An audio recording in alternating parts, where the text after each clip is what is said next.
இன்றைக்கி என்ன சமையல் பார்க்கலாமா? இன்றைக்கி ஒன்றும் சமையல்லாம் கிடையாது, வெறும் சாதம் மட்டும்தான். வழக்கம் போல் சுட சுட சோறு, அது மட்டும்தான். இன்றைக்கி சிக்கன் குழம்பு நேற்றே வச்சேன் இல்லைங்களா, அது அந்த பிரியாணிக்கு அவ்வளோக்கா ரொம்பலாம் எடுக்க மாட்டோம், கொஞ்சம் எடுப்போம். நைட்டு தோசை அந்த மாதிரி ஊற்றுனா தான் செலவாகும்.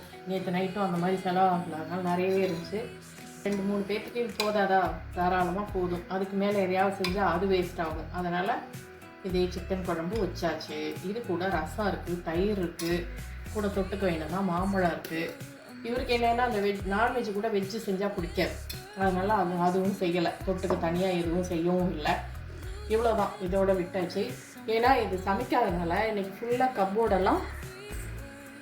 கப்போர்டு ஃபுல்லாமே எல்லாத்தையுமே எனக்கு க்ளீன் பண்ணி, இன்னும் ஒரு பக்கம் தொடச்சிருந்தேன்னா இன்னொரு பக்கமும் எல்லாத்தையும் தொடச்சி எல்லாம் க்ளீன் பண்ணி எல்லாம் அடுக்கியாச்சு. இங்கேயும் எல்லாம் அடுக்கியாச்சு. ஃபுல்லாக இன்றைக்கி ஓரளவுக்கு கிச்சன் வேலை, க்ளீனிங் வேலை ஆல்மோஸ்ட்டும் முடிஞ்சிருச்சு. அவ்வளோதான்.